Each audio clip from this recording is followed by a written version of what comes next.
que o Independência ou Morte também era, se não me engano, um lema de uma das casas maçônicas que tinha esse bordão. E muito possivelmente o bordão dessa casa foi colocado a posteriores às margens do Ipiranga, porque tem tudo a ver com o grupo político que tomou poder. Você está ouvindo o História FM.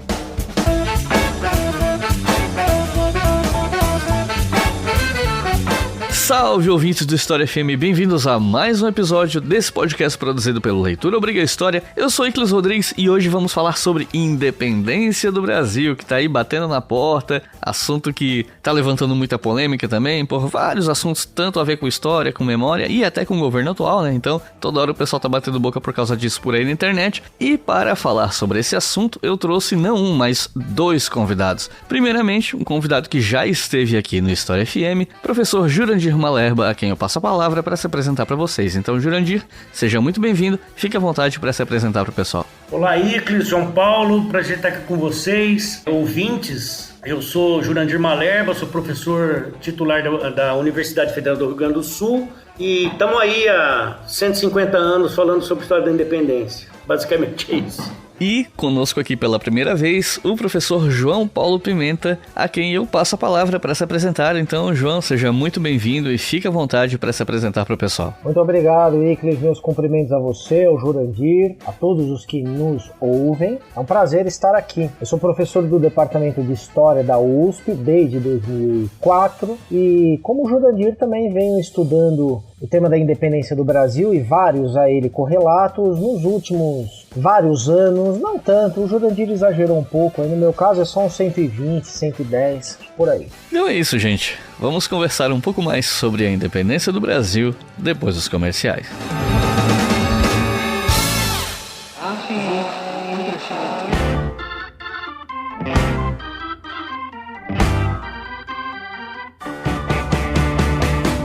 Gente, vocês sabem que vários projetos de YouTube, podcast e afins que estão por aí precisam do apoio do público para sobreviver, né? E no História FM não é diferente. E tem duas maneiras de ajudar. Uma delas é o Pix, para quem quer ajudar uma vez só e não pode ajudar mensalmente. Para colaborar desse jeito, é só enviar qualquer valor pela chave Pix leituraobrigahistoria@gmail.com.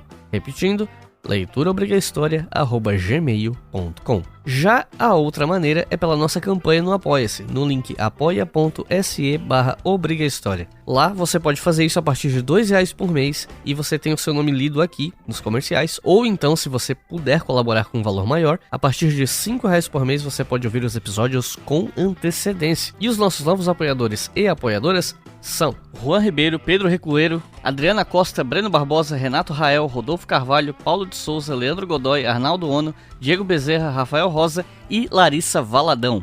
Muito obrigado por permitir que o História FM exista e espalhe educação gratuitamente internet afora. Isso só existe graças a vocês. E agora chega de papo e vamos para o episódio.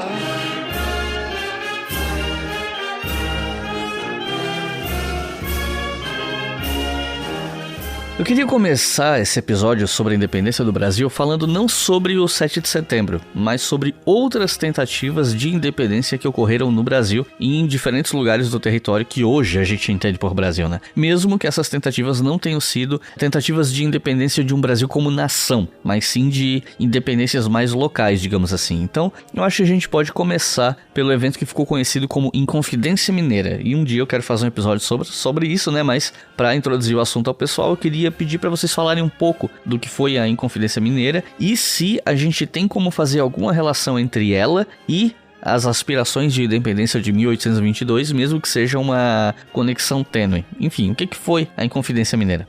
A questão é, a Inconfidência, são duas coisas que a gente pode falar. Primeiro, dela em si, é um marco, é um acontecimento seminal da história do Brasil, está lá entre os grandes movimentos insurrecionais da segunda metade do século XVIII, né? E lá em Minas é um feriado nacional, né? Em Minas Gerais, claro. E isso é uma coisa, o acontecimento em si que tem muita produção, muita gente importante que fez tanto na literatura, né, em função dos escritores que tinham lá na época, Cláudio Manuel da Costa, Tomás Antônio Gonzaga e tal, e também na literatura e na história, né? Vamos lembrar que a Cecília Meirelles escreveu a narrativa em decassílabos, né, em versos, né, da Inconfidência, o Cancioneiro da Inconfidência. Mas a relação da Inconfidência Mineira com a independência é um negócio mais problemático, na minha opinião. Essa ideia de que existe uma articulação necessária, ela foi entre uma coisa e outra, entre Inconfidência e independência, é um entendimento antigo, né, a chamada tese nativista, segundo a qual os movimentos insurrecionais lá do 18, de alguma maneira significariam, manifestariam uma tomada de consciência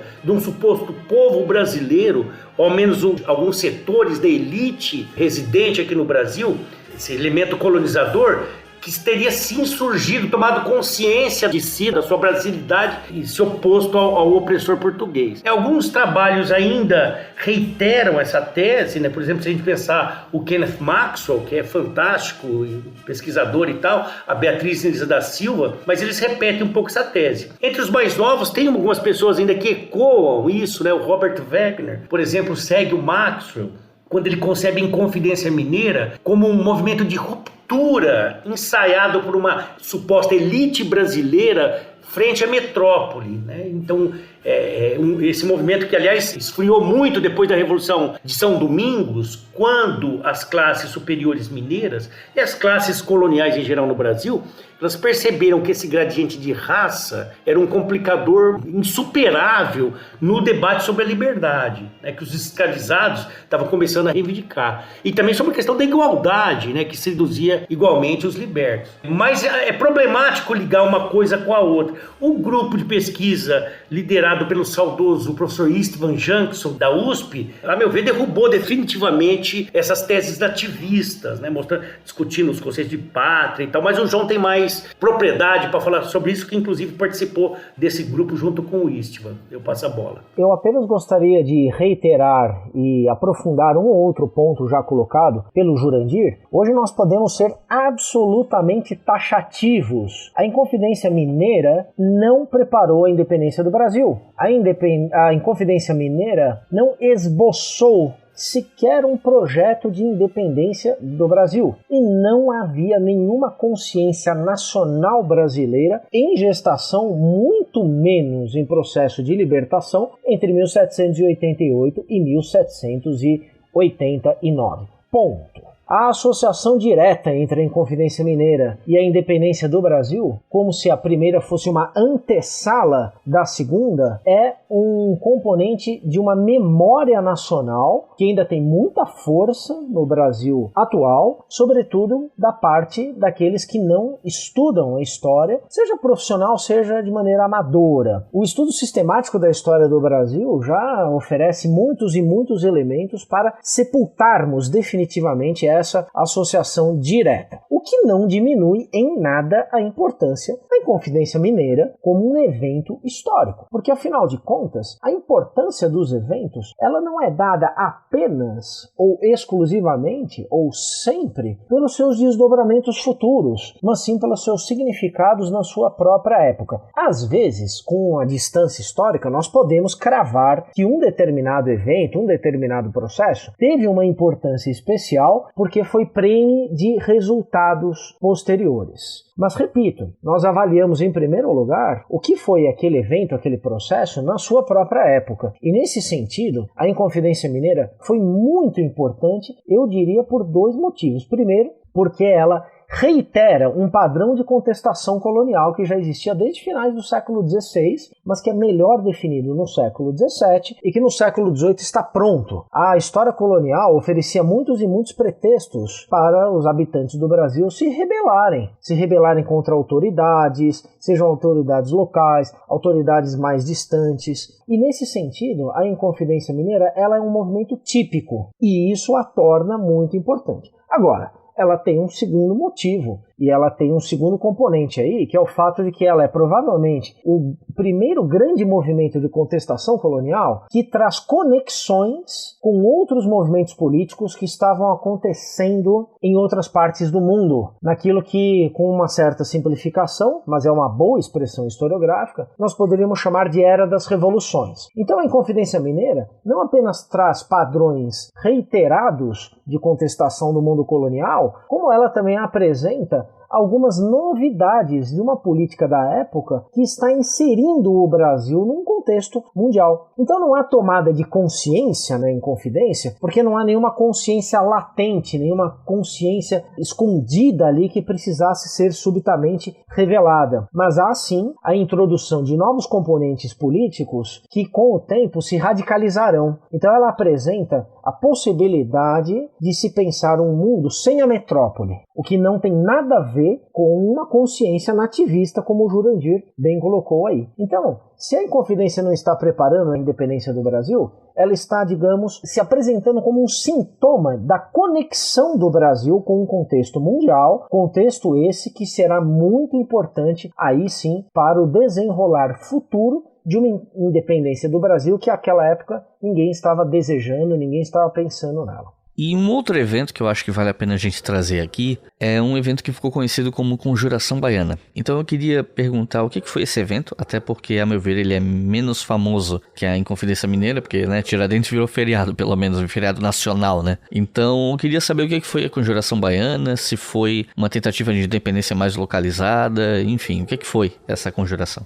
A Inconfidência Baiana foi um movimento ensaiado em Salvador em 1798, 10 anos, portanto, depois da Inconfidência Mineira. Ela não teve conexão direta nenhuma com a Inconfidência Mineira, foi um movimento típico da capitania da Bahia no finalzinho do século XVIII. Mais uma contestação tipicamente colonial? Em certo sentido, sim. Só que ela aprofundou novidades que começaram a se apresentar lá na Inconfidência Mineira. Em primeiro lugar, ela radicalizou uma linguagem e uma concepção de um mundo sem a metrópole. Então as manifestações dos inconfidentes na Bahia claramente falavam da necessidade de se abolir o governo metropolitano. Isso não era tipicamente colonial. Isso tinha sido já colocado de maneira tênue, apenas como uma sugestão lá pelos Filhos das Minas 10 anos antes, mas agora os baianos, ou bainenses, como se falava na época,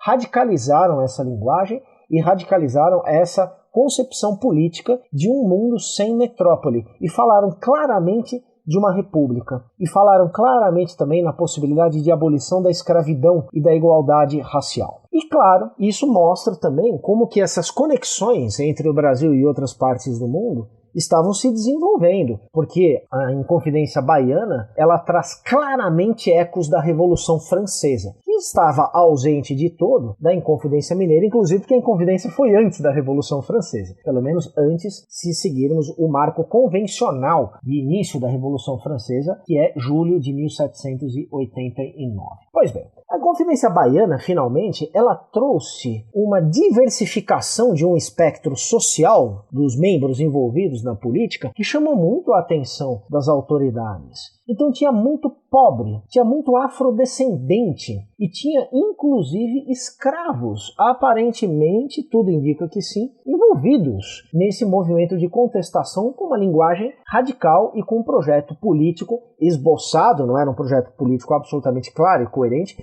mas também ele bastante radical. E é por isso, Iclis, que esse movimento é menos conhecido do que a Inconfidência Mineira, e é por isso que esse movimento nunca gozou do mesmo estatuto de um movimento político a ser rememorado e comemorado na memória nacional brasileira, porque a Inconfidência Baiana sempre foi preta demais para os padrões dominantes da memória nacional brasileira, sempre foi popular demais. Ela também não estava antecipando a independência do Brasil, ela estava conectando o Brasil mais ainda com outros espaços do mundo e outros movimentos políticos. Agora, essa exclusão parcial da memória nacional, a exclusão da Inconfidência Baiana, Pernambucana, diz muito sobre o que é essa memória ao longo de 200 e poucos anos, ainda que aqueles inconfidentes estivessem pensando numa independência da capitania da Bahia, assim como o esboço de independência dos inconfidentes das Minas era a capitania de Minas Gerais, porque o Brasil não era uma unidade, o Brasil era um conjunto de territórios coloniais. Não há por que se cobrar dessas pessoas envolvidas em política, lá no século XVIII,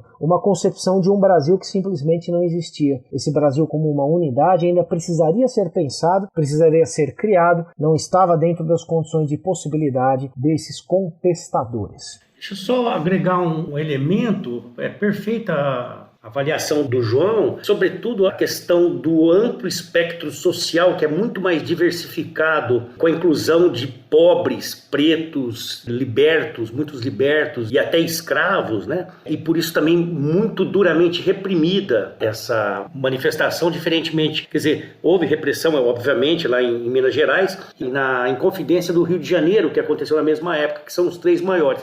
Inclusive o Rio teve muito menos eco, né, na memória do que as outras. Mas uma coisa interessante é isso, né, que a gente já está no momento pós-Revolução Francesa, que é a referência, né, de lemas, de propostas de transformação que estão colocadas, e pós-Revolução haitiana. Então isso tudo monta um caldo. Outra coisa que a gente também é importante, que não dá para falar tudo, mas a questão da circulação dessas ideias. Livros proscritos, os panfletos, os marinheiros que chegavam e traziam coisas, a burla das mesas censórias. Então esses caras liam, né? Esse material circulava, apesar de toda a repressão que havia, né? Então isso tem bastante literatura, o Vilauta, a Patrícia Valim, um monte de gente estudou esse movimento, né? E o Vilauta mais a Inconfidência Mineira, a Patrícia Valim especificamente Revolução de 1798. Mas são elementos só que eu queria lembrar. Obrigado. Pela emancipação econômica, pela justiça social e ao lado do povo, pelo progresso do Brasil. Poucos anos antes da independência do Brasil, houve também um evento conhecido como Revolução Pernambucana. E aí eu queria perguntar o que foi isso exatamente? Bom, vamos lá. O que o João falou para a Inconfidência Mineira serve para esses outros movimentos também, né? Uma coisa é o que ela significou em si e para os desdobramentos políticos correlatos ali da época, e depois como é que esses movimentos foram ou silenciados, ou colocados na penumbra, ou trazidos à luz. Por exemplo, a questão de Pernambuco. Lá em Pernambuco os caras exaltam bastante todos os heróis, os acontecimentos, e em outras regiões não. Mas como esses outros que a gente mencionou, também a Revolução de Pernambuco, para ela existem diferentes chaves de leitura, né? Então, um evento de 200 anos, se produziram linhagens interpretativas muito diversas da Revolução dos Padres, né? Como é chamada também a Revolução de 1817, que se constituíram essas chaves em torno de uma ampla diversidade de tópicos. E aqui eu destacaria 4, né? Na impossibilidade da gente esgotar esse assunto, né? Mas outra questão, como na Revolução dos Padres, da Revolução de 1798, lá da Bahia, que o João colocou, o primeiro elemento que eu destaco é a questão da composição social dos revolucionários, lá de Pernambuco. Então, os caras egressos da administração real, do clero, da aristocracia da terra, tanto os plantadores de algodão lá de Goiânia, mas do norte, o açucarocracia, como batizou o Evaldo Cabral de Melo, além desses, os comerciantes, as redes clientelares que se formavam em torno deles, isso por um lado. E de outro lado também o papel que coube aos pobres, né? Os pretos livres, os escravizados eventualmente armados para defender a revolução. O Oliveira Lima era muito pouco simpático, né? Chamava aquilo tudo de ralé, não gostava de nada daquilo. Então esse é um ponto, a questão da composição social, para mostrar a complexidade. Teve uma importância enorme, se irradiou por tudo hoje que a gente conhece como Nordeste, né? Teve um impacto muito grande, foi violentamente reprimido pela corte e tal. Então um ponto é esse, composição social. Um segundo, e isso para mim é muito sintomático, as atitudes dos líderes revolucionários em relação à questão servil. Os caras, eles prenunciaram ali o Bonifácio, né? Aquele papo, olha, nós como cristãos e revolucionários achamos ignominioso, uma vergonha, mas vamos deixar para discutir esse ponto lá na frente, depois da República estar instaurada, fazer uma transição lenta, segura e gradual, né, e tal. Então eles eram revolucionários, republicanos e tal, mas não conseguiram encarar frontalmente a questão da escravidão no Brasil, né? Um terceiro aspecto que eu destacaria diz respeito ao alcance dos conceitos manuseados por esses caras, né? Então acho que o João pode falar melhor a questão do republicanismo, federalismo, despotismo, liberdade, tirania, nação, pátria, etc. e tal. E tem significados muito diferentes de outros movimentos e de como a gente entende esses conceitos hoje, né? O João pode aprofundar isso. E um quarto, último ponto que eu destacaria, a questão das motivações desses agentes, que vão desde valores nobres, as ideias iluminadas, iluministas, o altruísmo, mas outros interesses muito mais particulares e muito mais mesquinhos, interesses pecuniários imediatos e tal, e assim por diante, né? Não dá pra gente aprofundar essas questões todas aqui, como eu disse, isso gerou 200 anos de historiografia, mas não tem dúvida que é um evento importantíssimo, este sim que a gente pode ligar diretamente a esse emaranhado, né, que leva à independência, não só pela proximidade cronológica, mas como a conexão que havia mesmo já política, né, entre as formas de repressão e tudo mais. Mas eu passo a bola para o João. Eu concordo, sem dúvida, Jurandir Iclis. 1817, sim, nós podemos e devemos conectar diretamente com a independência do Brasil. Não porque os revolucionários de Pernambuco e das capitanias ao seu redor, em Alagoas, Paraíba, que também integraram esse movimento revolucionário, estivessem planejando uma independência ou uma formação de um Brasil. Quer dizer, não era a independência de todo o território que àquela altura já integrava o Reino do Brasil, né? O Império Português tinha sido transformado em Reino Unido de Portugal, Brasil e Algarve, então o Brasil era estatutariamente um reino em 1817. Os revolucionários de Pernambuco não quiseram, então, uma união política de todo o reino para uma independência em relação a Portugal. Eles continuaram pensando no âmbito de uma capitania, que logo se tornaria província, que era Pernambuco, com algumas capitanias ao seu redor. Mas sim há uma conexão direta, porque em 1817 fica evidente, para quem fosse minimamente entendedor da política da época, e isso dizia respeito aos ministros de Dom João, ao próprio Dom João, fica evidente que esse Reino Unido de Portugal, Brasil e Algarve corria riscos sérios de desagregação. E corria sérios riscos do ponto de vista, então, dos defensores de uma ordem monárquica de se republicanizar. Então a república, como um sistema de governo, se torna uma realidade absolutamente plausível em 1817. Então a independência, ela está sendo preparada em termos de condições históricas, não é um processo linear, né, de mão única, não há uma teleologia da independência, quer dizer, a história não precisaria levar necessariamente ao ponto que levou de independência, de separação entre Brasil e Portugal, mas ali começam a ser criadas as condições, inclusive, de reação monárquica em relação a projetos republicanos e reação de setores políticos e econômicos em relação ao que esses setores consideravam como riscos muito sérios, inclusive de projetos políticos excessivamente radicais, de fragmentação de um território que estava cada vez mais se integrando. E não à toa, 1817, essa revolução aí, é também um momento de aprofundamento da presença política e militar portuguesa na região do Rio da Prata. Em janeiro de 1817, um pouco antes da eclosão da Revolução lá em Pernambuco,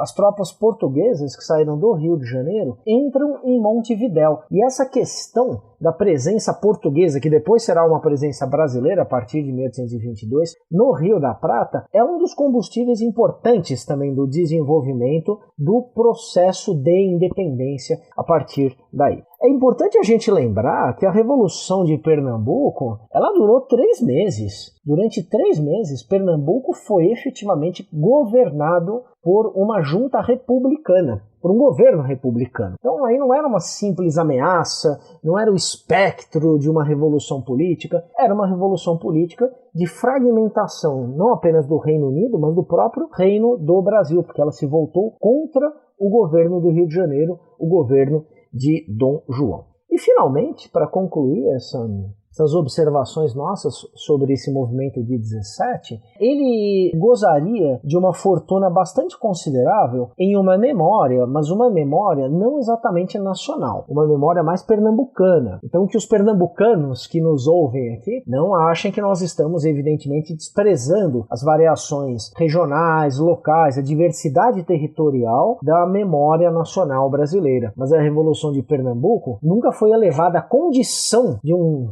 acontecimento central de uma memória brasileira, como foi a Inconfidência Mineira. A Inconfidência Baiana também tem lá uma memória regional, tem os seus lugares de homenagem, de rememoração dos participantes, né? Então tem lá a Praça da Piedade, onde foram enforcados 4 dos partícipes desse movimento lá na Bahia em 1798, mas a memória nacional prestigiou para valer mesmo a Inconfidência Mineira, aquela mais distante cronológica e politicamente da independência do Brasil, imputando a ela uma nacionalidade que, repetimos, definitivamente não existia. A Revolução de Pernambuco, sim, esteve muito mais próxima da independência do Brasil, por esses motivos aqui que eu e o Jurandir apontamos, mas ainda que não aprofundemos, né, Jurandir? É isso.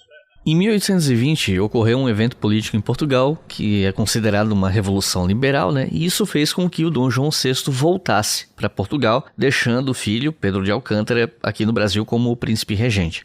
E aí eu queria saber como é que foram esses acontecimentos a partir daí, como é que o estabelecimento do parlamento ali depois dessa dita Revolução Liberal teve algum impacto na independência? Qual é a relação dessa revolução no Porto, né, essa Revolução Liberal, com a independência do Brasil algum tempo depois? Como é que essas duas coisas se conectam? A Revolução do Porto é decisiva, né? Tanto para Portugal quanto para o Brasil, né? Para a história dos dois países. E algumas pessoas, inclusive pessoas de peso, de respeito, entendem que a independência do Brasil foi germinada, foi gerada fora do Brasil na Revolução do Porto, né? Foi esse incidente que tem várias razões, já se discutiu muito sobre isso também, se os revolucionários do Porto eram recolonizadores ou não, e etc e tal, já se chegou à conclusão de que não eram recolonizadores. Com a fuga da corte, Portugal perdeu o status, sobretudo comercial, vantagens comerciais,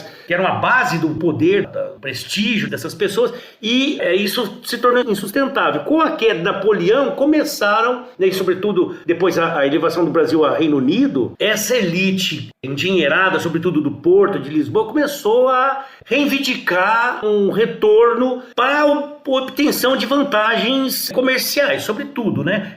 Recolocar Portugal como centro econômico do Império. Era isso que os caras queriam. E aí a pressão foi política. Então intimaram Dom João no primeiro momento, ele relutou e tal, até que não teve jeito e ele retornou em abril de 1821. Então duas coisas, ele não era só Dom João voltar, mas ele jurar uma constituição, né? A gente está no contexto das revoltas liberais e tal. Os caras, olha, enquanto a gente não produza uma aqui, você vai jurar o texto da Constituição de Cádiz e tal, que ele fez assim que ele chegou lá. E muito engraçado isso, né? Porque se instituiu, né, uma assembleia, como é que é o nome mesmo, João? Assembleia... Cortes Constituintes e Legislativas da Nação Portuguesa. As Cortes de Portugal, que na verdade era uma instituição de antigo regime. Era uma instituição, as Cortes é onde os 3 estados de antigo regime se reuniam para discutir as questões do reino, que não era evocada desde 1690 e pouco, sei lá quando. E aí essas cortes de antigo regime assumiram também essa nova função constitucional, né, que uma miscelânea de tempos, né, e de propósitos ali. E, enfim, é isso. E aí essas cortes são o palco onde se desenrolam as questões dramáticas mesmo. Porque é importante frisar que lá, como o João bem mencionou, não foram deputados do Brasil, né, não existia Brasil, foram os deputados das capitanias. Aí o Bonifácio preparou lá para os paulistas um texto, as lembranças e apontamentos, né, com as diretrizes. Os mineiros não foram, né, mas os caras do norte, do Pernambuco, Pará, os do norte sintonizados com os revolucionários do Porto no primeiro momento, os do sul mais refratários. E chegaram lá levando as discussões dos seus nichos de origem, né, e se tentou a todo momento, sempre, embora houvesse os mais exaltados, uma solução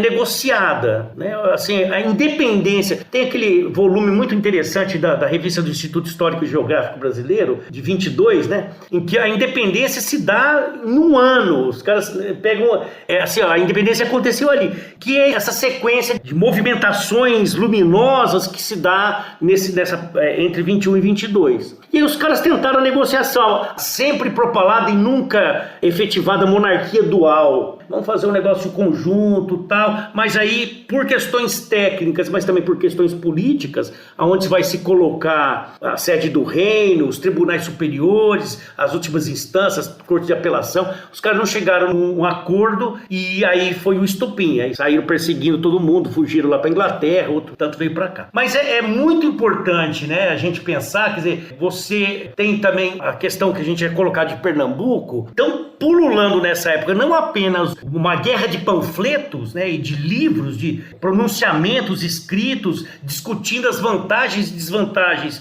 da separação ou da manutenção do reino numa coisa só, tanto dos dois lados do Atlântico tinha essas posições, como também pulsando aqui esses movimentos emancipacionistas, não sei se a palavra é muito forte, mas um movimento constitucionalista já em Pernambuco em 1821, né? E aí a gente está ligado à questão anterior da Revolução dos Padres, né? Então, assim, Pernambuco, e eu reitero o que o João falou, de ser uma coisa muito local, de não ter sido alçada a memória nacional, essa é a questão, mas que tem todo o status, né, de movimento importante, como das outras inconfidências que eu vi no Brasil, né? Apenas a construção da memória não deu esse papel, mas Pernambuco sempre foi um ponto fora da curva na colônia, né? Se a gente for pegar, o Evaldo fala desse sentimento de autonomia que a luta contra os holandeses lá produziu nos pernambucanos, né? Eles já tinham se surgido lá em 1801 na conspiração Suassuna, lá dos irmãos Cavalcante, né? Luiz Francisco de Paula, o irmão dele, os dois irmãos dele e tal, o padre Miguelinho, né? Então esses caras, eles se repetem e se alternam com outros que entram, que são centrais na Convenção de Beberibe, que é a Revolução Constitucionalista de 21. E na Revolução dos Padres de 17,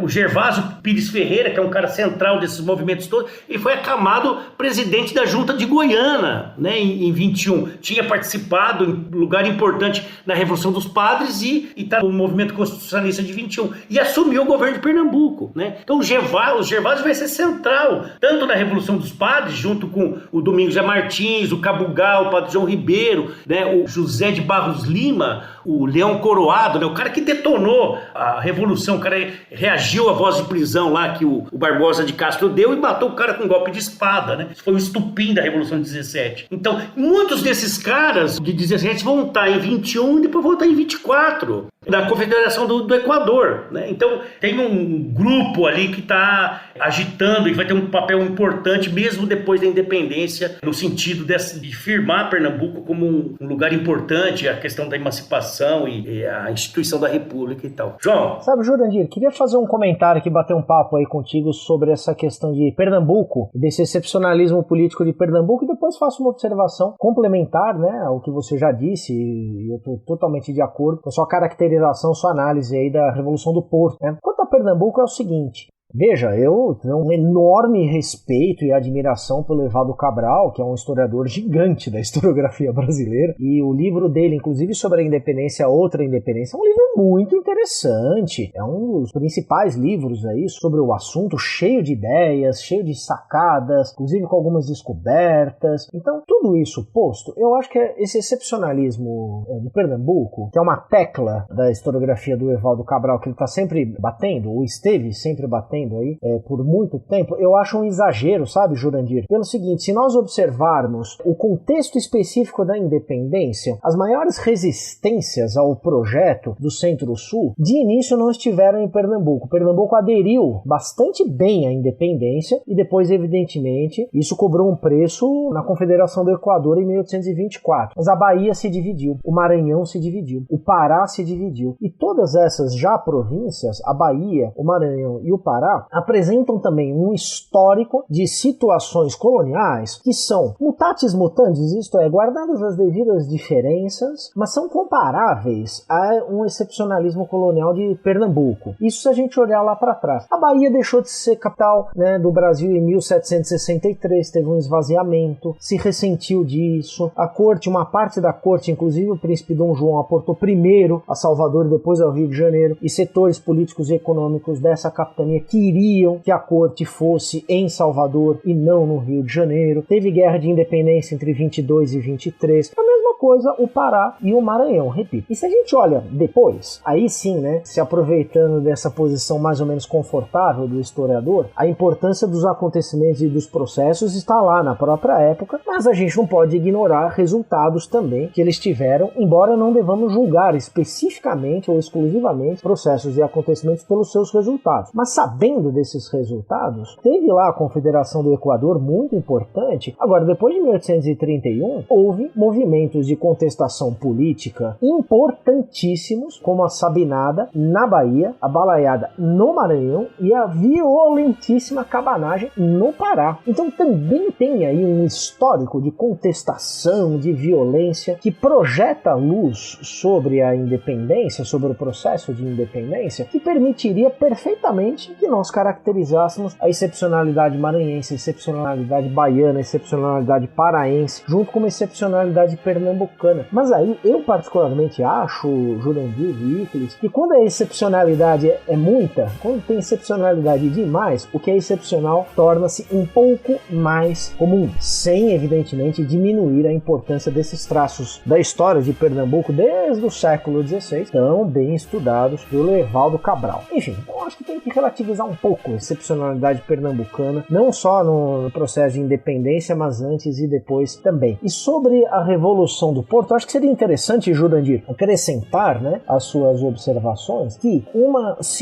instituição de antigo regime, uma instituição tradicional, são as cortes portuguesas, acolheram um movimento revolucionário. Por que esse movimento é revolucionário? Porque a existência de uma monarquia absoluta nunca pressupôs, como bem sabemos, um poder exclusivo, ilimitado do monarca. É sempre um poder controlado, mas ele é controlado pelas circunstâncias. Ele não é controlado por dispositivos jurídicos, não há uma divisão da legitimidade, da soberania do monarca com outras instâncias representativas. Essas outras instâncias, né, de Portugal, do Império Português do Antigo Regime, concorrem para o fortalecimento da autoridade do monarca, o que não significa, repitamos, né, um poder ilimitado. Só que agora a coisa é diferente, né? Porque esse constitucionalismo significa que o poder do monarca, ele será assim regulamentado por um dispositivo que é uma Constituição e, outra novidade, a ser elaborada por cortes eleitas, sim? E esse processo de eleição, então, é mais um episódio da politização da independência e chega ao Brasil com tudo, né? Com enorme força.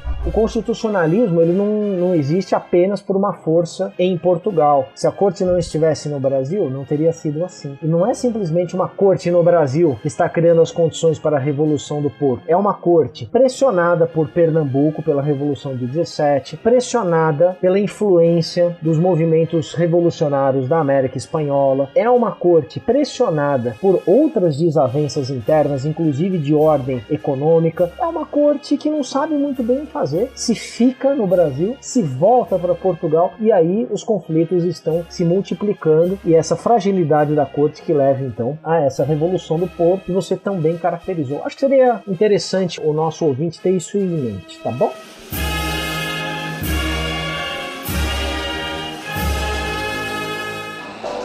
Você está ouvindo o História FM.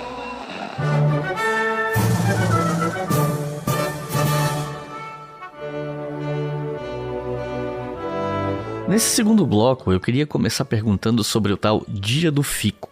Eu queria saber o que foi esse evento exatamente e por que ele é tão lembrado, ele é tão mencionado em livros escolares, nas escolas como um todo. Qual foi a importância política disso, né? Ou se foi mais um ato simbólico sem grande impacto que foi enfeitado com o tempo para entrar numa narrativa de mito fundador, enfim. O que foi o Dia do Fico e por que ele recebeu todo esse foco? Eu acho que tem essas duas coisas, né? Ele tem tanto uma importância em si como acontecimento político, quanto de apropriação depois de construção de memória. E eu acho que talvez hoje esse segundo aspecto tenha um peso até mais decisivo no nosso entendimento sobre o que foi o Fico naquele momento. Então tem toda uma mitologia, né, cívico-patriótica que se constituiu. E aí a gente volta à construção dos heróis, aquele panteão que foi construído lá no século XIX, pelos fundadores da nação, quer dizer, a nação é uma coisa inventada aí ao longo do século XIX, né? Pegando o conceito clássico do Hobsbawm, do Terence Ranger, ela foi inventada, né, por intelectuais orgânicos a serviço ali, que a gente vai falar dos historiadores, do Van Hagen, mas o pessoal ligado ao IHGB e tal, e o Fico foi uma dessas datas importantes colocadas nessa construção, os acontecimentos célebres e os heróis. Mas sem dúvida, esse momento foi decisivo para esse processo da emancipação política. É uma espécie de turning point, né? Eu acho que talvez ele seja mais importante que o 7 de setembro. O Dom Pedro era herdeiro do trono português e, claro, estava relutante diante da escalada dos acontecimentos. Ele não tinha esse protagonismo todo, né? E aí ele foi meio alçado a um lugar de, olha, tome decisões, o pai foi embora, papapá. Eu entendo o Fico, né? E aí a gente tem que lembrar que sobre esse fato se construiu toda uma memória e tal. O Fico foi mais uma reação. Mais importante que ele foi o que gerou essa reação. O que levou ao Fico? Essa é a força motriz ali, né? E eu acho que aí sim foi a representação escrita pelo Bonifácio em dezembro de 21. Já estava fervilhando tudo ali, as províncias, São Paulo, Minas, etc e tal, e o Bonifácio escreve uma carta, uma memória para o Dom Pedro, né, que é um documento bomba.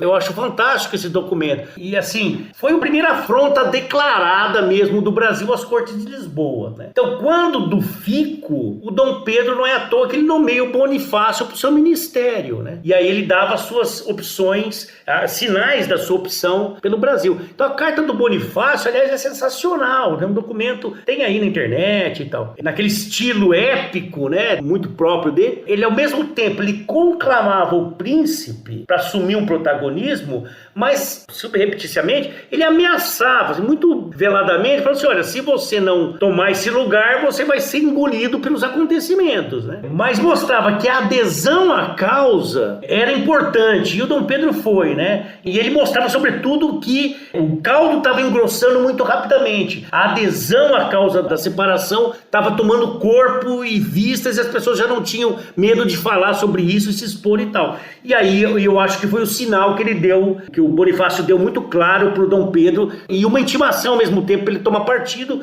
e isso foi expresso no Fico, né? Quando chegaram lá as notícias e tal. Mas, João... É interessante perceber como há toda uma construção imaginária em torno de certos momentos que são supostamente especiais na história de um país e principalmente na história do nascimento de um país. Então, esses pronunciamentos públicos, essas declarações públicas, como por exemplo o Fico, ou então os gritos, como o suposto grito do 7 de setembro, que provavelmente nunca existiu, né? Eles têm um peso, um apelo surgem como elementos de memória, como elementos de coesão sociais de determinados agrupamentos humanos. Isso não acontece só no Brasil. Então, se a gente observar a história e a memória dos movimentos de independência de toda a América, incluindo o Brasil, nós temos um monte de gritos, nós temos um monte de pronunciamentos públicos, de decisões bombásticas. É mais ou menos aquilo que um grande estudioso da cultura visual do século XX, o Jacques Aumont, chama de instante pregnante. O que é um instante pregnante? Quando um pintor, um fotógrafo registra, cria uma cena que permite, por sua contemplação, o entendimento do que teria vindo antes e do que viria depois. Então é aquele momento que tem uma temporalização de narrativa. Por que aquele momento? Porque ele permite que se fale de um antes e um depois. Então, o Dia do Fico, ele é história, mas ele é também memória, como o Jurandir já explicou, assim como o 7 de setembro. Não vamos negar que coisas tenham acontecido nessas ocasiões. No entanto, os processos históricos, eles são muito menos grandes ocasiões do que, repito, processos, né? Movimentos graduais, jogos de força, resultados desses jogos de força, permeados por acontecimentos que vão reconfigurando o fluxo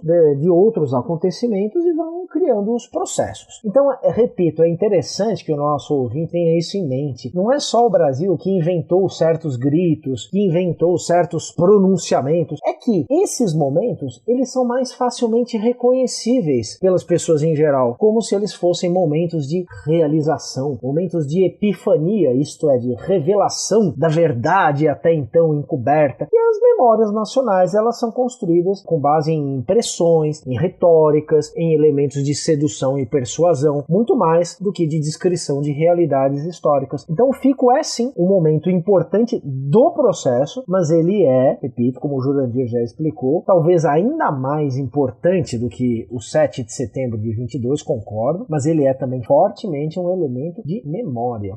E até agora, a gente falou de algumas outras tentativas de independências mais locais, separatistas em relação ao resto do Brasil, como uma colônia de Portugal e depois, né, Reino de Portugal, Brasil e Algarves e tal, e de como a ideia de independência do Brasil como um todo foi se formando, né, nesses anos mais recentes em relação à independência de fato. Mas aí agora eu queria falar sobre a independência em si. Apesar do Dom Pedro declarar a independência no dia 7 de setembro, essa independência já estava se encaminhando havia alguns meses, certo? Então eu queria perguntar como é que isso aconteceu exatamente e queria até aproveitar para comentar que no livro do João, que a gente vai falar dele mais no final do episódio, você comenta uma coisa que aparece bastante nos materiais sobre a independência, de que a Imperatriz Leopoldina já teria dado aval à independência uns dias antes do Grito de Ipiranga, aquela coisa toda, enfim. Então eu queria perguntar como é que foi o caminho até o 7 de setembro em si e como é que essa independência foi sendo construída nesses meses antes de setembro.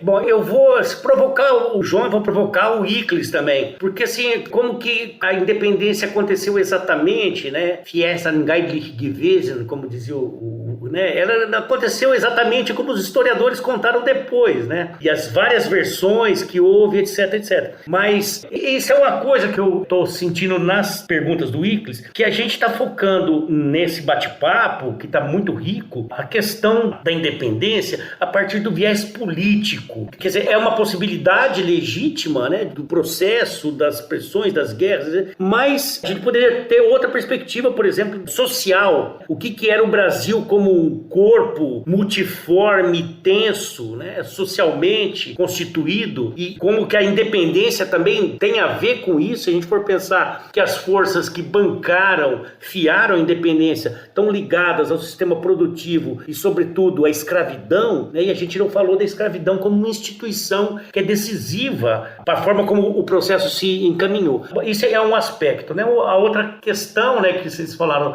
da Dona Leopoldina é interessante porque tem muita gente escrevendo sobre Dona Leopoldina. Participei de um evento lá em Brasília, teve uma mesa toda de pessoas falando assim, olha, aquilo do chamado tokenismo, né? Bom, como a questão é uma questão candente nos tempos atuais, o papel da mulher, então agora a gente tem que colocar a mulher como protagonista da independência. E aí pega uma Habsburgo lá como agente central da independência, e que ela era não só a esposa do Dom Pedro, ela não era só uma mulher que sofria, etc. E dá um protagonismo que há 20 anos atrás não tinha, e não sei se na época tinha ou não estou entrando nesse mérito. Mas é só para lembrar que como que os presentes, né, como dizia o Croce, né, e depois o Hartog, depois um monte de gente, né, e o Koselleck também, como que os presentes ditam um pouco a maneira como os historiadores olham para a história, né, e começam a ver pelo em ovo e chifre cabeça de cavalo e por aí afora. Mas eu deixo o João falar sobre isso. Sim. Eu diria, Jurandir, em primeiro lugar, que a independência, embora ela tenha algumas das suas principais linhas de força, uma dimensão política, ela não é apenas política. Você tem toda a razão. Tem sociedade, tem economia, tem cultura. Inclusive porque a realidade não se apresenta a nós com rótulos. Ela vem toda junta, toda misturada. A realidade é relacional, não é assim? É nós que, para abordá-la, precisamos de alguns artifícios metodológicos, eventualmente didáticos. Então dividimos, não, mais independência, a independência é mais política, mas tem algo que é mais cultura, tem algo que é mais economia. Então a gente não pode deixar de lado as muitas dimensões da independência, inclusive que é isso que a torna um processo histórico tão relevante. É o fato de, embora ela ter sido principalmente política, ela não apenas impactou outras dimensões, como ela foi criada politicamente a partir de outras dimensões também. A escravidão está aí, como você bem mencionou, os interesses em torno da manutenção da escravidão, do desenvolvimento do tráfico negreiro, interesses econômicos que logo migraram para o âmbito da política, são uma coisa absolutamente decisiva para nós entendermos, então, o que foi essa independência do Brasil. E vamos lá, Jurandir Icles, você também, mais uma vez aqui, taxativo para efeitos didáticos, mas eu acho que as palavras, elas são precisas, porque às vezes a gente é didático e dá uma simplificada, usa termos superficiais. Eu acho que dá para ser bem direto aqui e, ao mesmo tempo, ser rigoroso. A independência do Brasil não foi proclamada em 7 de setembro de 1822. Esse não é o principal marco para o entendimento da história da independência. 7 de setembro de 1822 é o grande marco da memória da independência, mas não da história da independência. As fronteiras são muito fluidas entre história e memória, e no caso da independência há muitos e muitos exemplos disso. Trabalhos da Cecília Helena Oliveira, por exemplo, há muitos anos, desenvolvem isso com maestria. Mas não houve uma declaração de independência em 7 de setembro de 1822. A independência como separação política, mas com conexão com outras dimensões da realidade, vinha sendo preparada ao longo do ano de 1822, vinha sendo preparada pelo menos desde janeiro de 22, quer dizer, o começo de 1822, com esse dia do fico, com a formação do gabinete do Dom Pedro, com o fortalecimento do José Bonifácio, com o manifesto às outras nações pedindo reconhecimento externo do seu governo, com a convocação para a reunião futura de uma Assembleia Constituinte do Brasil, porque afinal de contas, se o Reino Unido português era Reino Unido de Portugal e Brasil, e Portugal tinha cortes constituintes, o Brasil poderia ter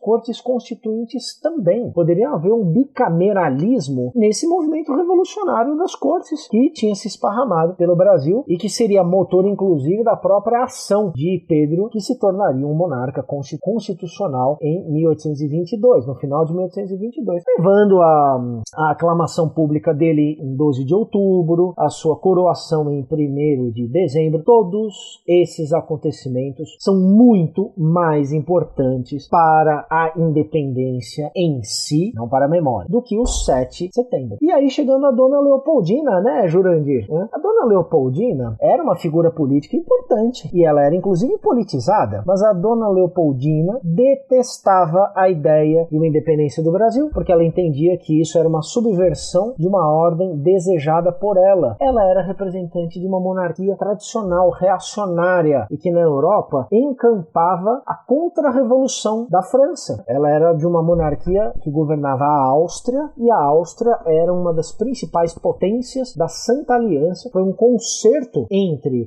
monarquias com completamente contrárias à Revolução Francesa, que eles entendiam que tinha sido desenvolvida, inclusive pelo Napoleão, até 1814. Então a Leopoldina era politicamente reacionária e ela passou a defender a independência do Brasil, entendendo que ela seria dos males o menor, porque pelo menos essa independência, com o marido dela à frente, seria uma independência monárquica, e isso era melhor do que uma independência republicana. Agora, daí a dizer, como tanta gente vem dizendo, que a Leopoldina foi decisiva, se não a artífice da independência do Brasil, é um delírio. Só não é um delírio completo, porque uma parte desse delírio se explica por essas pressões do presente que são compreensíveis. Quer dizer, o presente está sempre projetando sua sombra sobre o passado, está sempre recorrendo ao passado para resolver os seus problemas, por vezes e muitas vezes inventando passados que não existiram. Então nós, historiadores, eu, Jurandir, todo mundo que estuda a independência, nós não perdemos um fio de cabelo, nós não embranquecemos um fiozinho da nossa barba, né? Ou no caso, enfim, de quem não tem barba, não queima um neurônio assim, em afirmar isso. É simplesmente uma constatação. Quer dizer, a história da independência não é a história de um protagonismo de Leopoldina e não é a história de uma declaração de 7 de setembro que teria sido redigida por ela.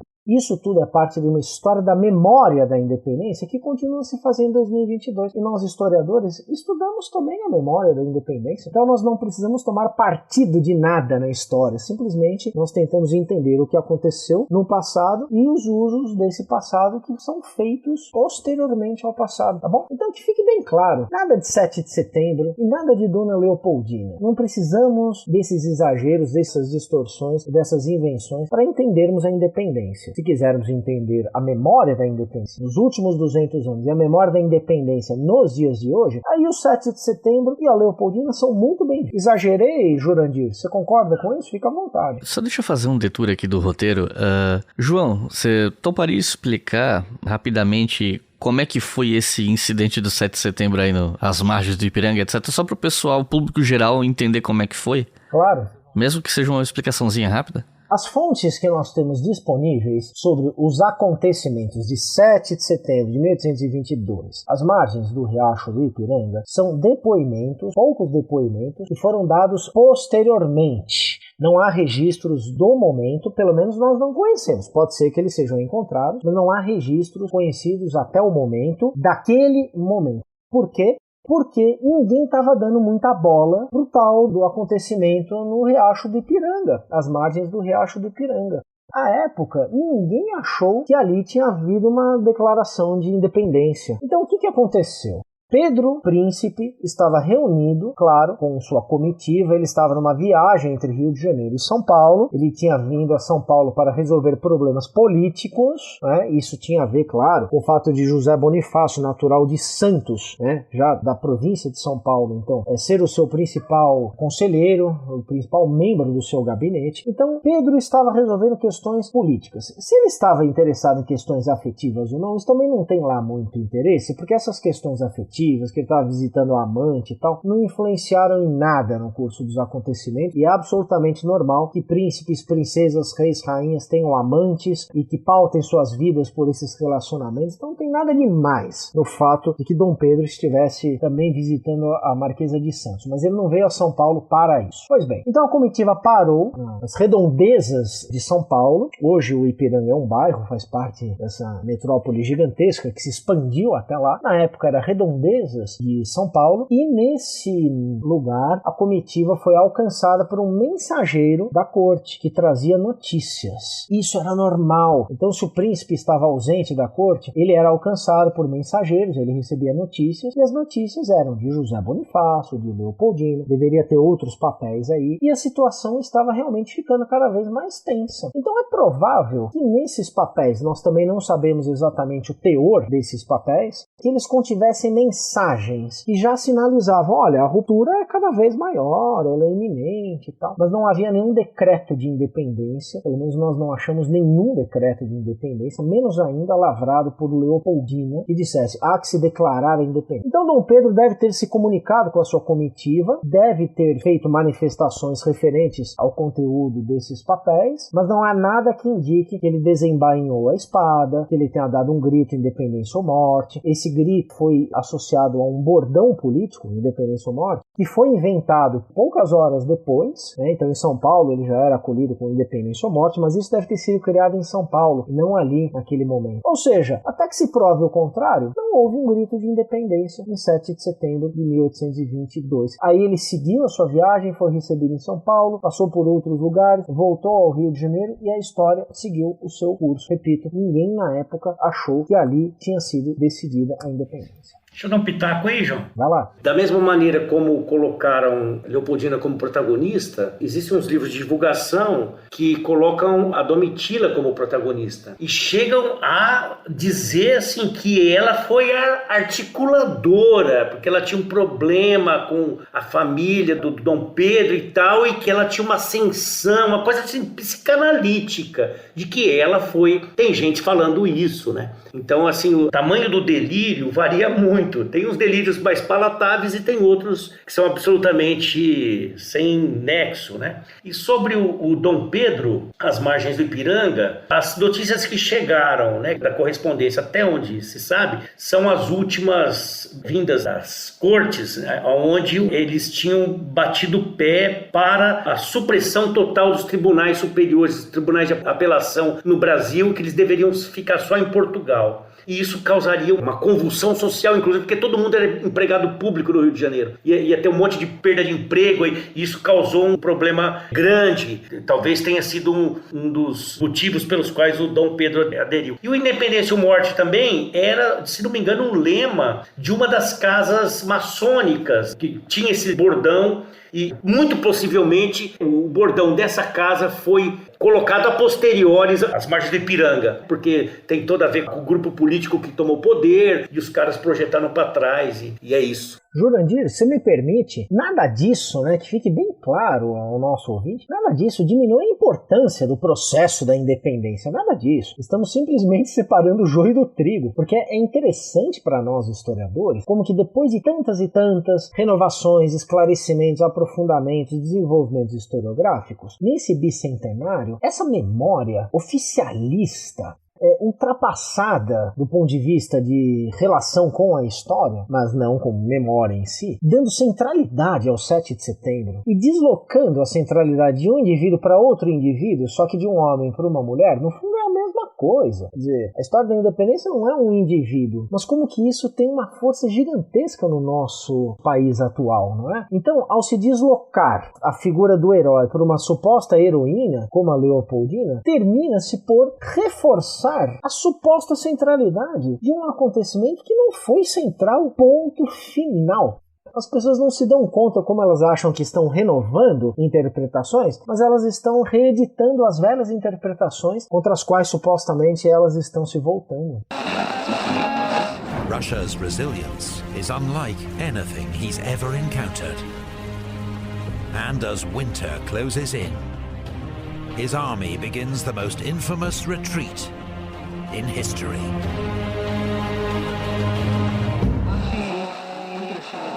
E como é que o Dom Pedro foi coroado como Dom Pedro I?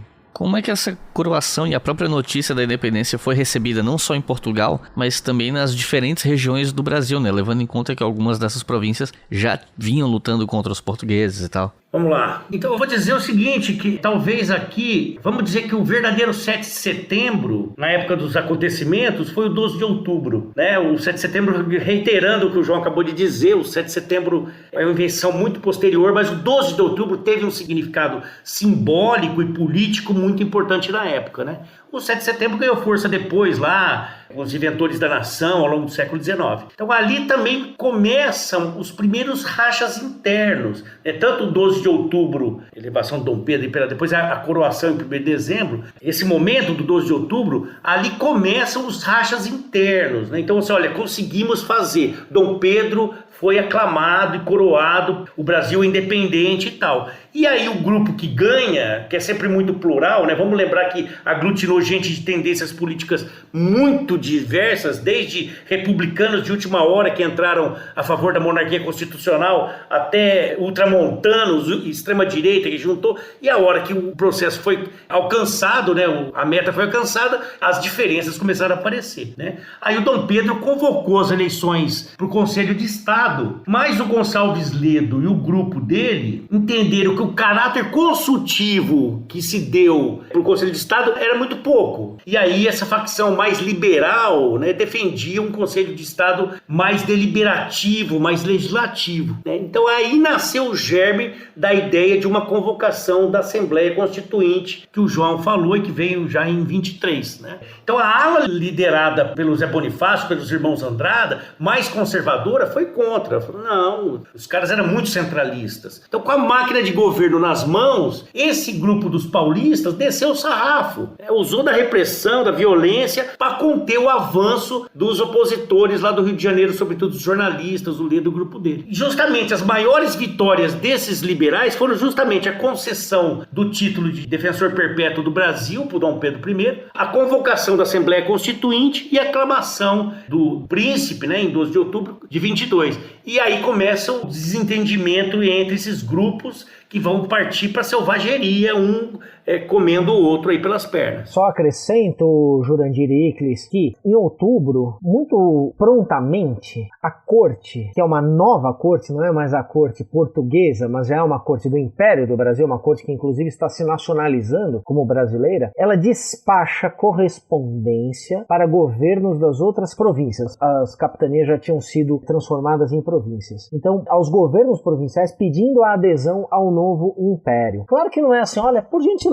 considere a possibilidade de... Não. É uma solicitação já com um teor persuasivo e parcialmente intimidatório. Em tese, essa correspondência que chega nos governos, ela é distribuída para câmaras municipais. Às vezes a correspondência é direta da corte para algumas câmaras municipais. Então vai se esparramando pelo Brasil uma nova posição dos acontecimentos. Os acontecimentos já estão num outro nível. Temos aqui um pedido, é aderir ou não ao Império do Brasil. E aí essas desavenças, elas vão se multiplicando também de acordo com as realidades próprias, específicas, de cada província, das relações entre esses governos provinciais e as populações locais, as relações entre as câmaras municipais, que muitas vezes eram conflitivas, não é? Então, o reconhecimento da autoridade do novo imperador e o reconhecimento da existência desse novo império é um processo com tempos muito variados. Quer dizer, uma coisa é sair uma correspondência do Rio de Janeiro e chegar em São Paulo, outra coisa é isso chegar em São Luís do Maranhão, ou isso chegar no Mato Grosso. Então tem tempos aí dos mais variados e tem muitos conflitos também que são desatados e outros são reconfigurados em função dessa nova realidade. É por isso que nada surge de repente na história. Quer dizer, não dá para criar de repente uma nação independente, um império separado de Portugal. Isso tudo é construído. Mas em outubro nós temos uma inflexão dos acontecimentos. É isso que o Jurandir estava se referindo aí. A partir da aclamação, a realidade está num outro diapasão, está numa outra trajetória. Aí não se trata mais de ver, olha, qual que é o tipo de negociação com as cortes e tal, mas sim qual é o tipo de negociação, quais são os interesses já de uma realidade que está começando a se impor, a realidade de um novo império.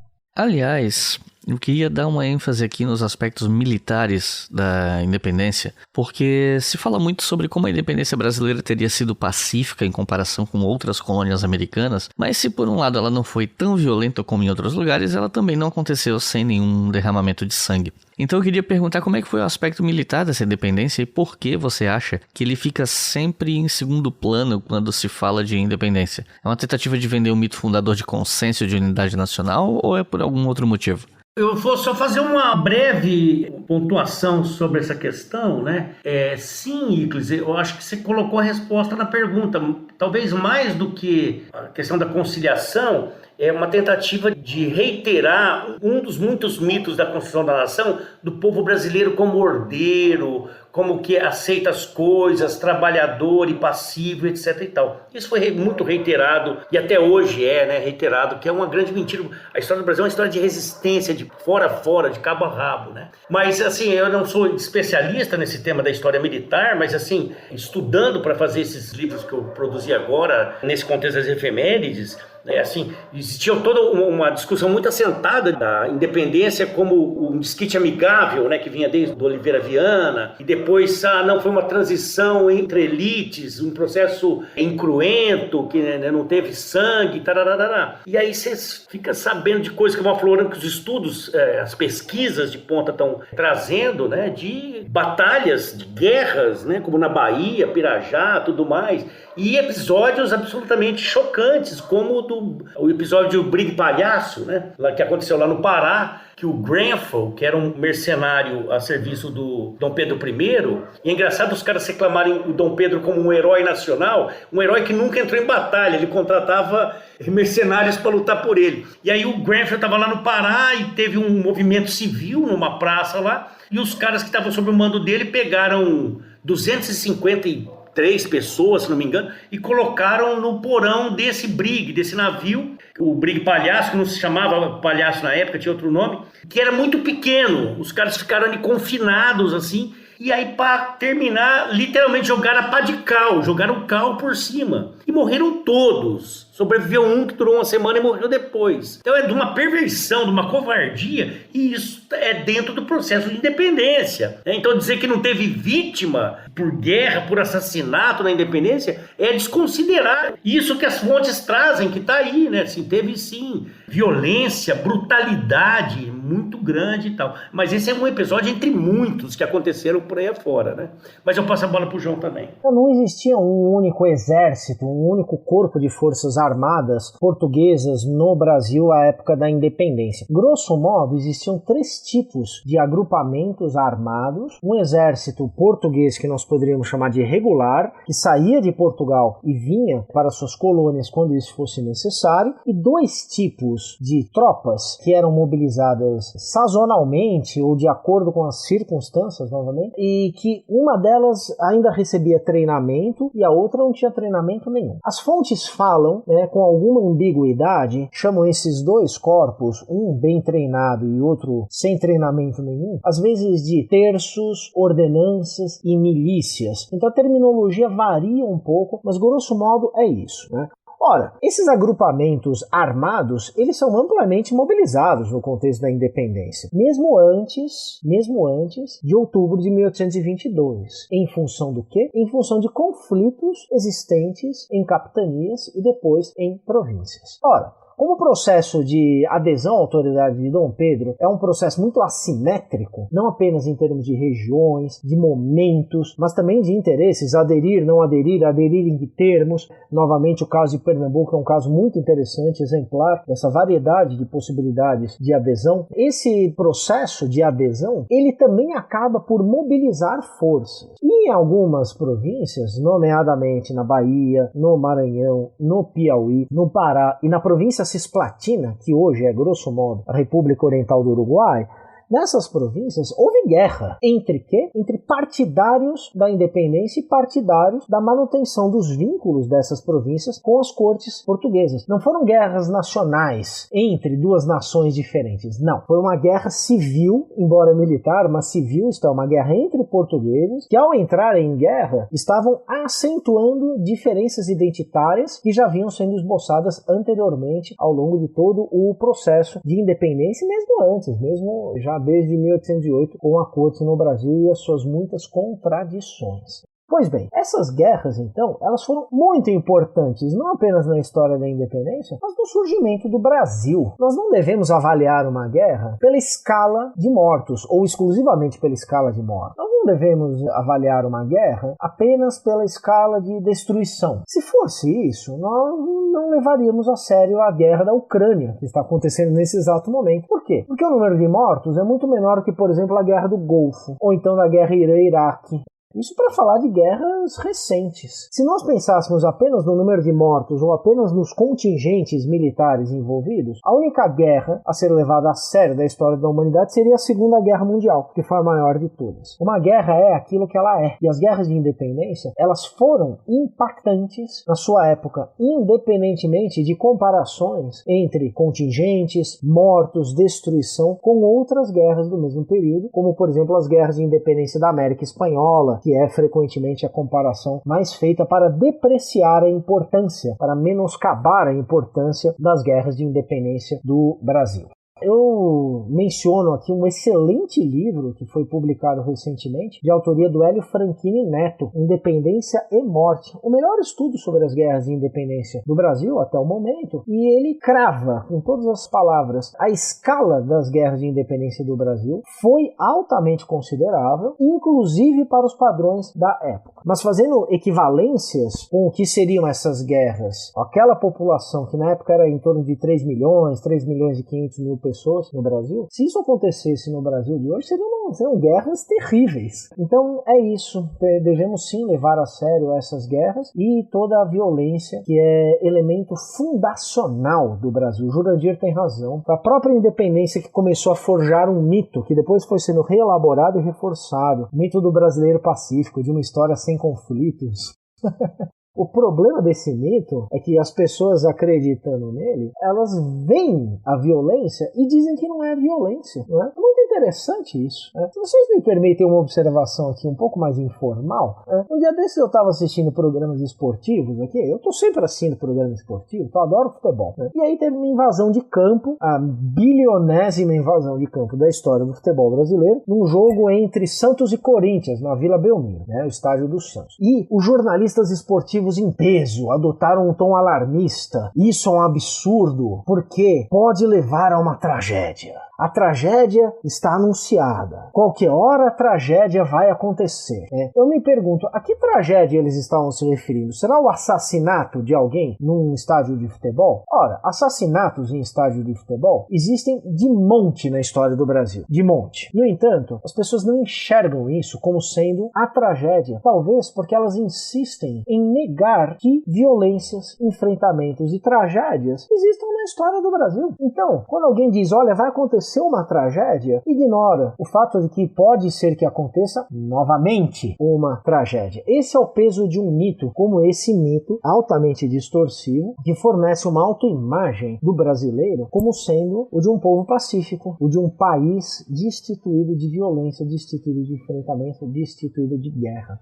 É isso. Corroborando o teu argumento, eu lembraria o número de assassinatos por ano por arma de fogo, no Brasil, 60 mil assassinatos por ano. Cai um pouquinho na pandemia, mas é uma coisa brutal, que não tem guerra que mata tanto como aqui no Brasil, sem considerar outros tipos de armamento. E aí seria outro link possível fazer. Quem que são as vítimas desses assassinatos, Então aí 85% das pessoas mortas são negros, dos mortos pela polícia. Os assassinatos em geral, 80% são negros. 85% dos assassinatos pela polícia, eu vi hoje isso no UOL, inclusive, são negros os mortos pela polícia. Por quê? Então é isso que os 200 anos da independência deveriam estar colocando na mesa pra gente discutir. E não se foi Leopoldina ou se foi Dom Pedro, 7 de setembro ou 12 de outubro, Inclusive, Jurandir, porque a imensa maioria dos mortos em qualquer guerra, embora a Primeira e a Segunda Guerra tenham generalizado, a destruição, aquela feliz expressão do Hobsbawm, tenham criado a guerra dos não combatentes, mas quem morre na linha de frente de uma guerra é sobretudo pobre, é sobretudo o cara que teve que se alistar e o cara que teve que lutar, e não o general, não o governante e tal, é pobre que morre em guerra majoritariamente. Dá para fazer um paralelismo articulando perfeitamente essas percepções, não é?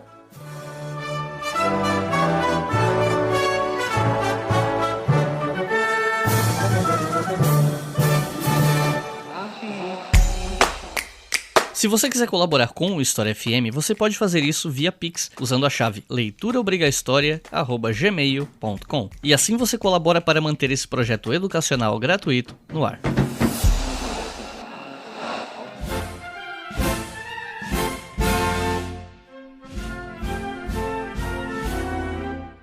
Como é que aconteceu o desligamento do Brasil em relação a Portugal na prática, O Brasil precisou pagar algum tipo de indenização? Sim,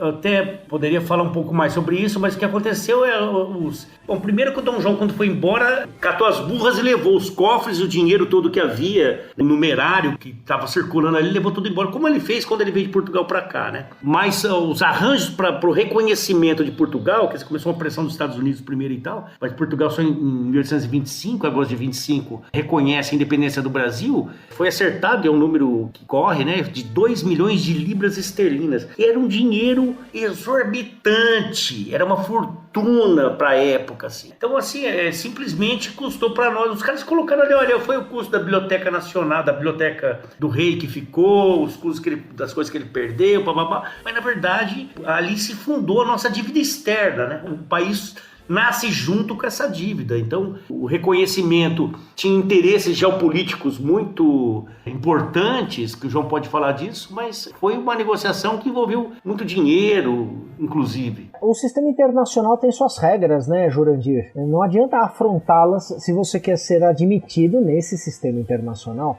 Foi precisamente isso que aconteceu com o Brasil. As negociações em torno do reconhecimento começaram com o reconhecimento do governo do Brasil, do príncipe Dom Pedro, ainda ao longo de 1822, e a partir do final de 1822 se convertem então em negociações para o reconhecimento do Império do Brasil. É um governo que vai se convertendo verdadeiramente em um Estado e que, claro, é governado também como todo Estado. O reconhecimento português da independência não foi o primeiro, mas foi talvez o mais decisivo, porque ele permitiu logo em seguida o reconhecimento britânico da independência e aí, num efeito cascata, o reconhecimento de muitos outros governos. Os primeiros governos a reconhecer a independência do Brasil antes do governo português, isto é, antes de agosto de 1825, foram dos Estados Unidos, do Reino Africano e do governo das Províncias Unidas do Rio da Prata, com sede em Buenos Aires. Só que esses foram reconhecimentos mais ou menos pontuais, que não levaram, digamos, a esse impacto da admissão do Brasil como um Estado no sistema de relações internacionais da época. E o Jurandir já deu as informações aí, né, sobre a fundação de uma dívida, esses 2 milhões de libras esterlinas, que à época era uma fortuna que o Brasil pagou para Portugal. Pagou por quê? Porque Portugal tinha trunfos, né? Vocês querem um reconhecimento? Então a gente quer também algumas compensações. Não significa em nada que o Brasil tenha se tornado menos independente, tá? Significa sim que o Brasil adentrou ao sistema de relações internacionais numa posição subordinada. Não numa posição subordinada a Portugal, mas ter aceito essas condições impostas por Portugal mostra uma fraqueza de um Estado em nascimento, um Estado que ainda não tem condições de negociação lá muito fortes. O Haiti também pagou à França pelo reconhecimento de sua independência numa dívida gigantesca, né, que implicou inclusive um ônus que se estende até os dias de hoje sobre o Haiti, que é um dos países mais pobres do mundo. O Haiti também pagou pela sua independência. Ninguém vai dizer que o Haiti não se tornou independente. Evidentemente, houve uma independência do Haiti. Então, o pagamento da dívida não é uma não independência, mas é uma consequência das regras de um sistema internacional e das assimetrias dos membros desse sistema internacional. E como é que se deu o reconhecimento diplomático de outros países em relação à independência do Brasil? Quais países reconheceram mais rapidamente? Quais relutaram mais? Né? Se alguém relutou, por que existia essa relutância? Tinha a ver com o fato de ser uma monarquia? Como é que foi isso? Oi, Clis, eu acho que eu já dei um pouco o mapa da coisa. Falei quais foram os primeiros, aí logo Portugal e em seguida a Grã-Bretanha. Eu só acrescentaria que o fato do Brasil ser uma monarquia foi um elemento da negociação do Brasil com alguns países, mas não foi lá um elemento dos mais eficientes. O Brasil tentou ser reconhecido antes pela Grã-Bretanha do que outros países da América Espanhola, mas mesmo esses outros países sendo repúblicas, foram reconhecidos antes do que o Brasil, tá? Eu só acrescentaria isso, não sei se o Jurandir quer colocar algo mais. Reiterando isso que você disse, João, ali o que está colocado são questões estratégias, né, de geopolítica. Então o Brasil queria se tornar um corpo político autônomo reconhecido como tal no Concerto das Nações, né? Eu só não me lembro se foi formalmente, não foi a Argentina o primeiro, ou que viria a ser Argentina. Eu não lembro a ordem exatamente, Jurandir. Eu sei que os 3 primeiros foram esses, né? O Reino Africano, Províncias Unidas do Rio da Prata e Estados Unidos. Os Estados Unidos tinham interesses por questões estratégicas, né? Vamos lembrar que disputava a hegemonia comercial do Atlântico já com a Inglaterra, né? Que só ia alcançar no final do século XIX, começo do século XX, sobretudo depois da Primeira Guerra Mundial. Mas então eles queriam enfraquecer a hegemonia britânica na região, né? Doutrina Monroe. Então é muito interessante o crônica, né? Desse reconhecimento. José Silvestre Ribeiro, que foi o cara que o Dom Pedro mandou para lá, ele recebeu uma carta credencial, né? Como encarregado dos negócios do Brasil nos Estados Unidos e foi lá para Washington. E aí ele teve que esperar 2 meses, deram um chá de cadeira nele. Ele ficou lá 2 meses esperando o credenciamento pelas autoridades locais para ser reconhecido. Quer dizer, tem toda uma questão não só litúrgica, protocolar, mas política, né? Olha, se eu receber esse cara como porta-voz das autoridades brasileiras, eu estou reconhecendo que existe um negócio chamado Brasil, né? Então é muito forte, muito bacana isso aí, né? Tá, e quando o presidente Monroe recebeu o Rebelo, os Estados Unidos reconheceram a independência do Brasil. E aí depois veio Portugal, e o pagamento, os arranjos, aquela coisa toda. Mas era isso.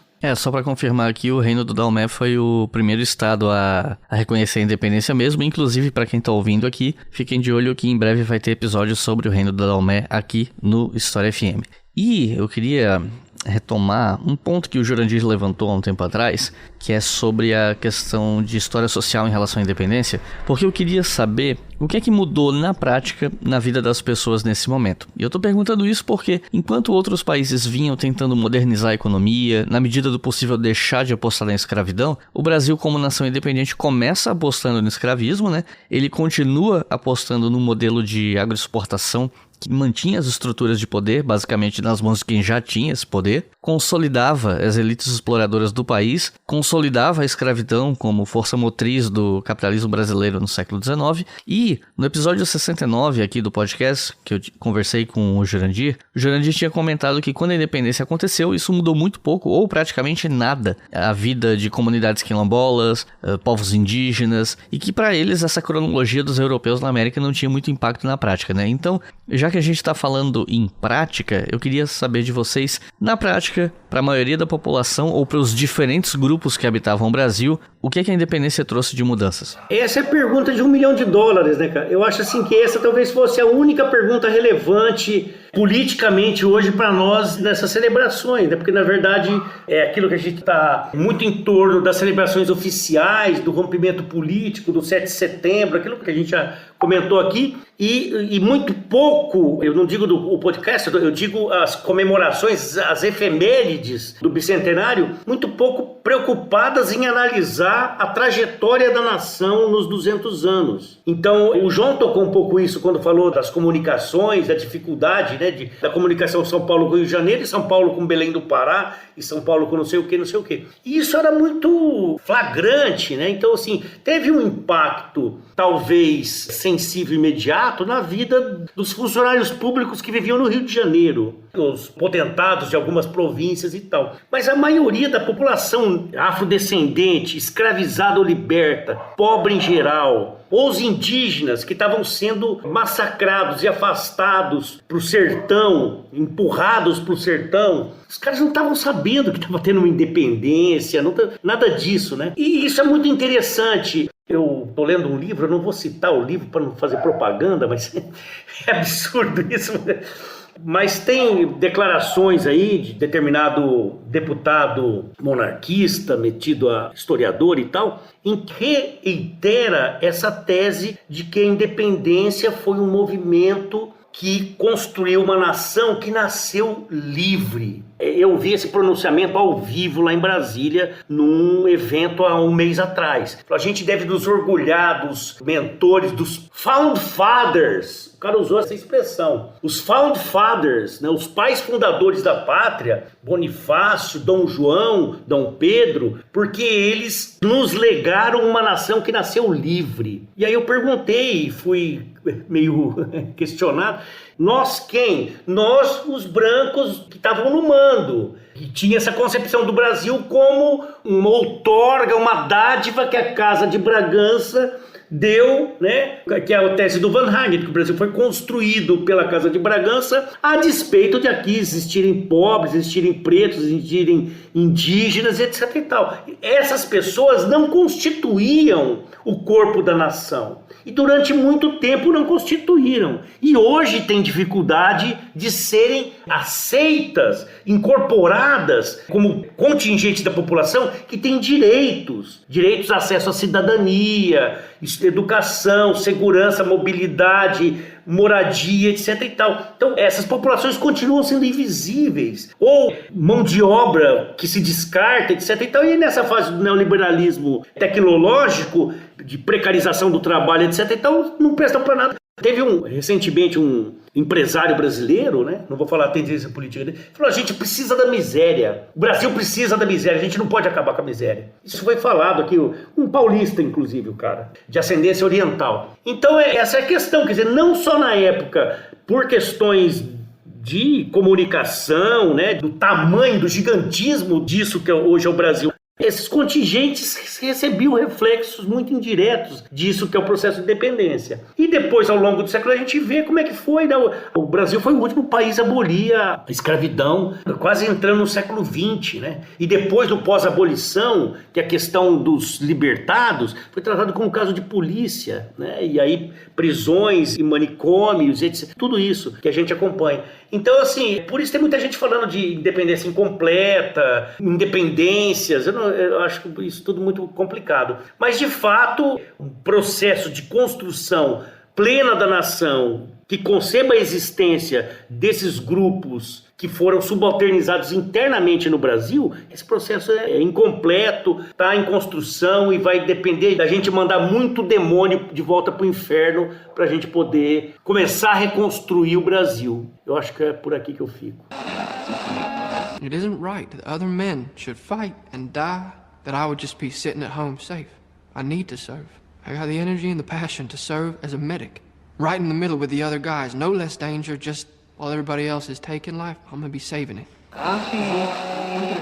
Bom, é óbvio que a nação brasileira só nasceu livre para quem era livre, porque quem não era livre não participaria dessa nação. Então isso foi um critério básico da nacionalidade brasileira. No seu nascedouro, só integrarão a nação brasileira pessoas livres. Bom, então não há nenhuma dúvida que a nação brasileira ela tem uma dimensão de inclusão, assim como tem uma dimensão de brutal exclusão. Então a nação brasileira não mexeu com a escravidão e com o escravismo em termos de abolir essa condição e integrar as pessoas que viviam no mundo do cativeiro. Pois bem, no entanto, a nação brasileira é um critério novo. Isso quer dizer que, à medida em que as pessoas fossem deixando de ser livres, caso isso acontecesse, elas poderiam se tornar brasileiras. E é por isso, então, que a independência foi tão importante, porque ela criou um critério social de longo prazo. Só que no seu nascedouro, ela não integra a totalidade dos habitantes do país ao qual ela corresponderia. Então a afirmação desse desqualificado ao qual o Jurandir se referiu é uma típica afirmação que visa confundir e não a esclarecer. Isso posto, se nós adotarmos então o critério do pobre que deixa de ser pobre ou do rico que deixa de ser rico, do dominado que se torna dominador, dominador que vira dominado, são pouquíssimos os processos históricos que criam essas inversões de repente. Muitos dos processos históricos do Brasil, nós observamos na nossa história, eles mexem com a condição das pessoas indiretamente, ou a médio ou a longo prazo. Não sei exatamente o que é médio e o que é longo prazo, são tempos relativos, não é uma mudança repentina, momentânea. E nós não devemos estudar a história pensando apenas em mudanças repentinas e momentâneas. Portanto, esvaziar não foi a intenção do Jurandir, evidentemente, mas é, digamos, um desdobramento muito fácil de versões superficiais aí que estão sendo veiculadas sobre a nossa história. Seria um disparate nós esvaziarmos a importância da independência pelo fato de ela não ter mexido com as estruturas sociais, pelo menos nas suas organizações, nas suas relações recíprocas. Por quê? Porque o pobre, que era livre, pôde deixar de ser português e pôde se tornar brasileiro. Você pode dizer, bela porcaria, isso não resolve nada. Tudo bem, né? Não resolve nada do ponto de vista material, mas que há uma mudança é. Assim como se nós pensarmos, por exemplo, a chegada dos portugueses ao Brasil lá no final do século XVI, de imediato, isso mexeu com a vida de milhões de pessoas que habitavam esse continente. Mexeria depois. E os impactos, então, foram profundos e duradouros. Mas na hora da chegada, e durante muitos anos, isso não mexeu em nada com a vida de milhões de pessoas, que inclusive morreram sem conhecer o que era um português. Isso não quer dizer que o encontro desses dois mundos, que a conquista europeia da América, não tenha sido um processo da maior importância. Tá? Eu fiz essa analogia porque muitas vezes nós insistimos em cobrar da história coisas que não eram possíveis ou coisas que não faziam parte do interesse das pessoas que acabaram por bancar aqueles projetos vencedores. Nós estudamos vencedores e estudamos vencidos, mas nós não podemos estudar apenas vencidos. Infelizmente, nós temos que estudar vencedores, porque a gente não estuda só o que a gente gosta, a gente estuda aquilo que é importante. E eu não tenho nada a favor da independência do Brasil como um tema em si, quer dizer, não é um tema da minha predileção, é simplesmente um dever de ofício. Nós precisamos entender a importância enorme desse processo, ainda que ela não tenha mexido de imediato com a vida de todas as pessoas que moravam no Brasil da época. E só para esclarecer, a população da época de pessoas livres era por volta de 2.200.000 e mais 1 milhão, né, de escravos. Os escravos eram entre 30% e 35% da população total do Brasil. Então, são uma minoria gigantesca. É uma minoria majoritária, não é uma simples minoria. Mas 2 milhões de pessoas não eram cativos.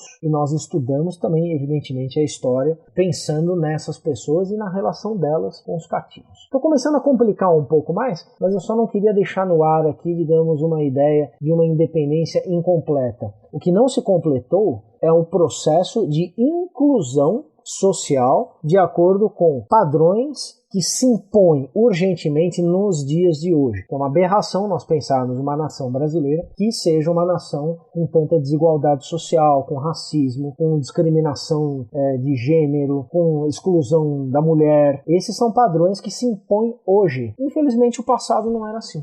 Ô João, deixa eu dar um pitaco aí, cara. Vai aí. Eu concordo contigo em partes, né?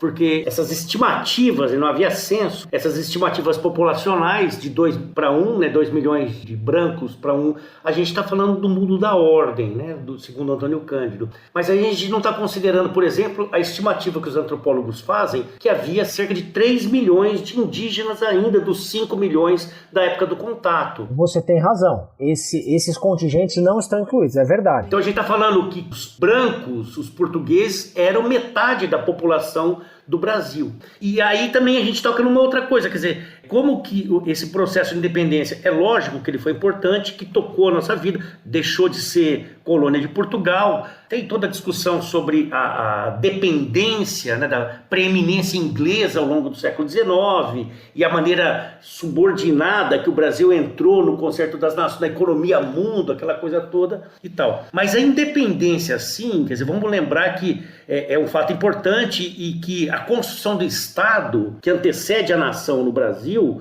teve como marco fundador a Carta Constitucional, né, de 1824, né, que era uma carta voltada para esses brancos. E é lógico, só no Código Criminal, porque todo mundo poderia matar, no Código Criminal fala assim, não, se for preto, né, mas ainda assim, essa Carta Constitucional, ela é muito restritiva e muito excludente em si, para os próprios brancos. Se a gente lembrar, por exemplo, a exclusão, claro que no mundo inteiro, mas de todas as mulheres da cidadania. É lógico que é uma demanda nossa hoje e tal, mas na época os militares de baixa batente, os padres enclausurados, os religiosos enclausurados e as pessoas para participarem da cidadania, mesmo sendo branca, tinham que ter um determinado patamar de renda. O voto era censitário, né? Que não era tão alto para você votar, mas que era bem alto para você ser votado. Então, se a gente atrelar o que não é uma coisa que pode ser feita, mas não necessariamente está junto, construção do Estado, independência e construção do Estado, essa elite que promoveu a independência já foi construindo um país à sua imagem e semelhança para o seu benefício.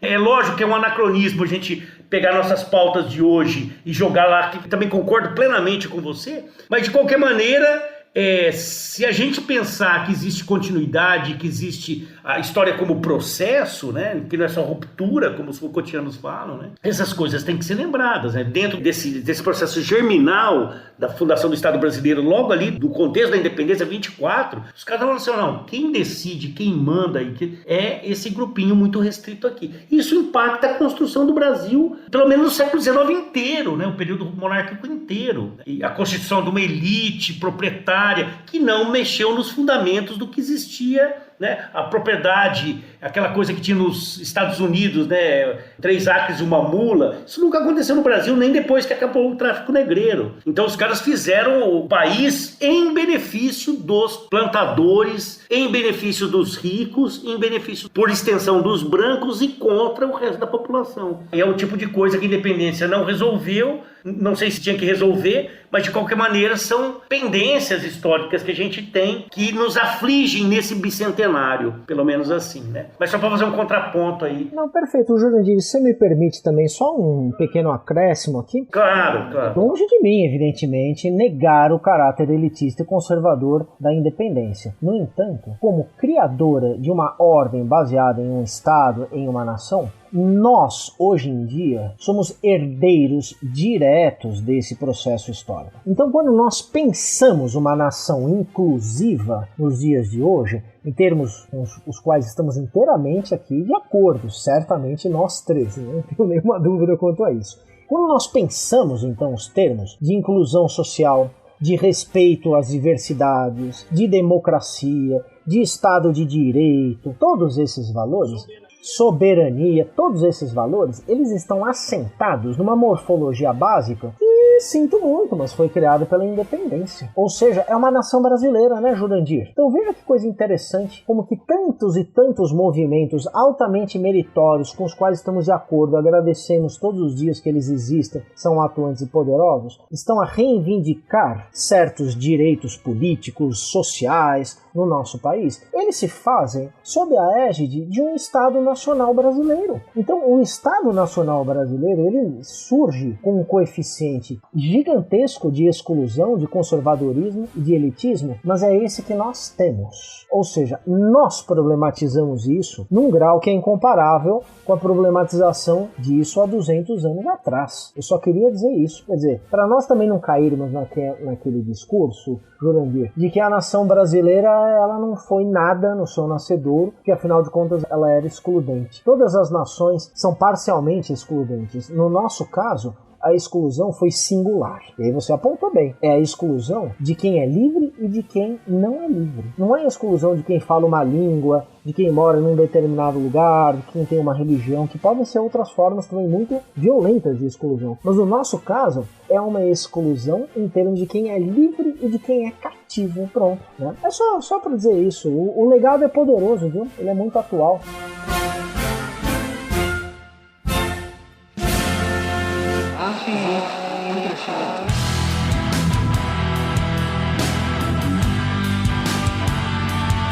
Recomendações de leitura para quem ouviu esse episódio até aqui, se interessou, quer estudar mais, quer se aprofundar. Se vocês tivessem que recomendar leituras para o pessoal que está ouvindo, o que é que vocês recomendam? Tem muita coisa saindo, tem muita novidade, nem tudo que é novo é bom. Mas tem um livrinho particularmente que é bom. Eu vou pensar assim, é lógico que estão saindo muitas coisas que eu não tive acesso ainda. Por exemplo, o João acabou de organizar uma coletânea, né? Depois eu gostaria que você falasse dela, mas eu não tive acesso a esse livro ainda. Acabou de sair, está sendo lançado agora. E se fez livre, né? Uma coisa assim. E deixou de ser colônia. E deixou de ser colônia. Eu sabia que tinha uma coisa...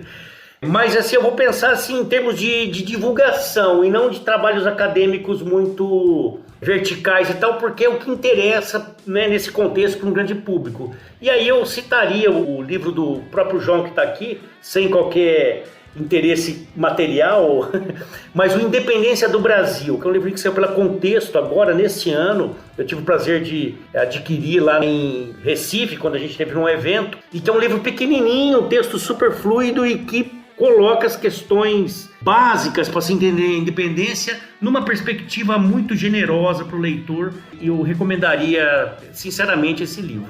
Aí eu volto para os clássicos, assim, em termos de biografias, né? Eu sou completamente apaixonado pela biografia do Otávio Tarquínio de Souza, que ele escreveu sobre ele escreveu sobre todo mundo, né, na história dos fundadores do Império do Brasil, mas a biografia dele, do Bonifácio, tem uma pegada literária, uma erudição, uma coisa que tá dentro da Biblioteca Digital do Senado Federal. Se você escrever para ele, você ouvinte, os caras mandam para você, assim, custa 10 pila, 12 pila, é um negócio baratinho, e eles não cobram nem a postagem dos livros. Mas se você não quiser comprar e ler na tela, tem para download, né? A coleção completa do Otávio Tarquínio e muitos documentos, livros sobre o período e sobre outros períodos também. Então é uma dica que eu dou. E para ficar nas biografias, eu recomendaria também a biografia de Dom Pedro I, escrita pela Isabel Lustosa, que é muito interessante em termos de biografia. Nem todo mundo gosta desse gênero,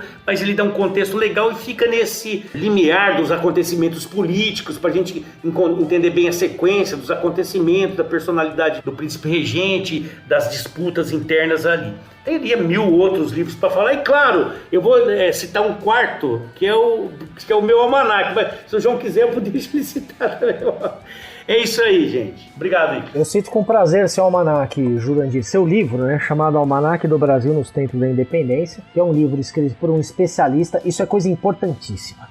Que livros de divulgação sejam escritos por especialistas. Mas vejam, especialistas no tema. Eu não estou dizendo que um não historiador profissional não possa fazer excelente divulgação ou mesmo excelente pesquisa histórica. Estou apenas dizendo que nesse mundo do vale tudo, da internet, das redes sociais, é absolutamente imprescindível a manutenção e a defesa da autoridade intelectual. Isto é, nós só podemos falar para o grande público, então, isso é uma responsabilidade enorme, sobre aquilo que realmente nós conhecemos. Não significa que nós não vamos cometer erros, que nós não vamos, enfim, cometer distorções, mas esses erros, essas distorções serão brutalmente minimizados, uma vez que aquele que se dirige ao público tem estudado, seja um especialista, né? Então, o livro do Jurandir é isso, é escrito por um especialista no processo de independência, é um livro muito bem escrito e é um livro que é um encanto do ponto de vista, inclusive, formal, Jurandir. Meus parabéns. É um livro ótimo de manusear, cheio de ilustrações e também cheio de conexões entre o passado e o presente, tá bom? Então fica aqui a primeira recomendação. A segunda recomendação, mais ou menos na mesma pegada, é um blog, tá? É o blog Brasil Bicentenário das Independências, bicentenario2022.com.br.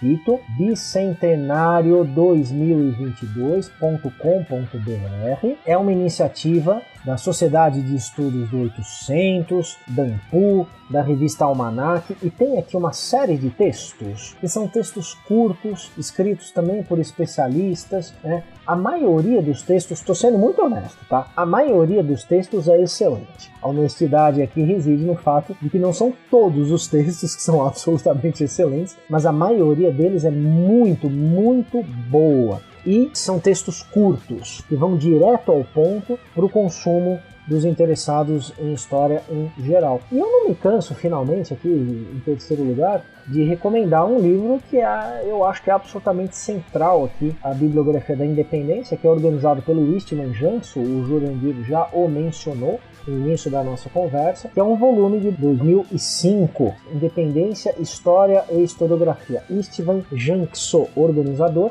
foi reeditado recentemente pela editora Ucitec. Uma grande obra sobre a independência, já numa perspectiva de leitores mais especializados, mas eu acho que é importante deixar aqui registrado. E eu adoro as obras do Otávio Tarquínio, Jurandir.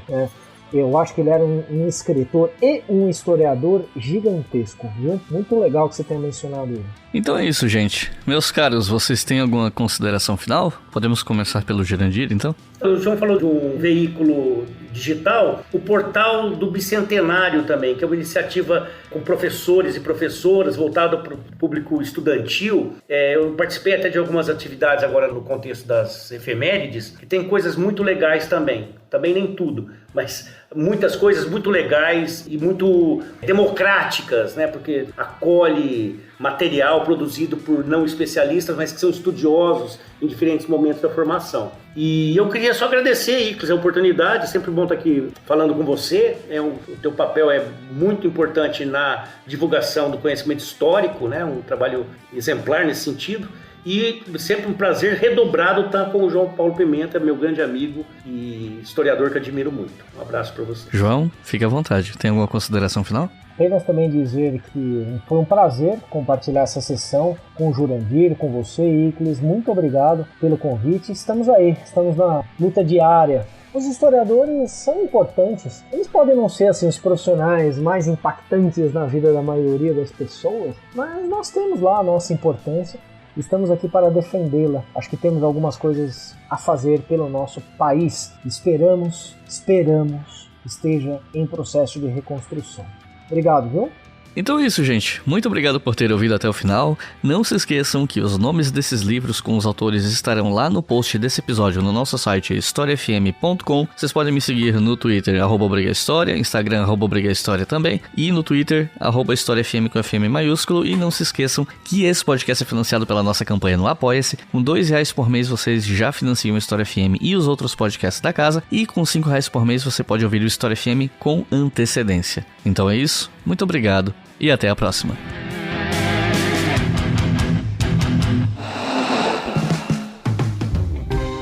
Este podcast foi financiado por nossos colaboradores no Apoia-se. Acesse apoia.se/obrigahistoria e contribua para manter este projeto educacional gratuito no ar.